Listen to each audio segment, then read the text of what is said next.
Lubog sa baha ang mga bahay sa Kenya at Brazil. Maraming namatay at marami ring stranded na nag-abang ng rescue. Yan at iba pang Frontline News Abroad ni Maricel Halili. Mahigpit na magkayakap ang dalawang ito sa ibabaw ng bubong ng kanilang bahay sa Brazil nang datnan ng mga rescuer. Na-trap sila sa taas ng baha. Baka sa mukha nila ang pag-asa dahil matapos ang ilang oras na paghihintay, dumating ang rescue. Nasa ilalim ng state of calamity ang ilang lugar sa Brazil dahil sa matinding pinsalang idinulot ng baha, bunsod ng walang tigil na ulan.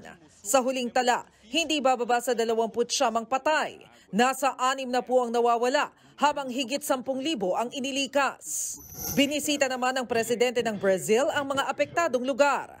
Inatasan niya ang mga lokal na otoridad na paigtingin ang rescue effort sa mga stranded at nawawala. Sa Kenya, nagmistulang ilog ang bahaging ito ng Masai Mara National Reserve. Kita sa drone video ang rumaragasang baha na nagpalupog sa ilang gusali. Stranded tuloy ang nasa 100 turistang nagbabakasyon sa nature reserve. Agad nagkasa ng rescue operation. At nasagip sila kabilang ang bagong kasal na ito mula Canada.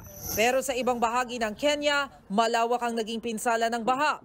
12-12 ang nasawi at may ilan pang nawawala.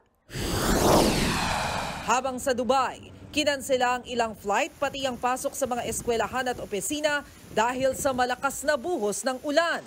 Pag-iingat na rin daw ito matapos ang matinding baha sa lugar. Higit 2 linggo pa lang ang lumipas. 3 Pinoy ang nasawi noon. Nagbabalita mula sa Frontline, Maricel Halili, News 5. Mga kapatid, Jiggy Manikad po, iba na ang may alam at may pakialam sa panahon ngayon.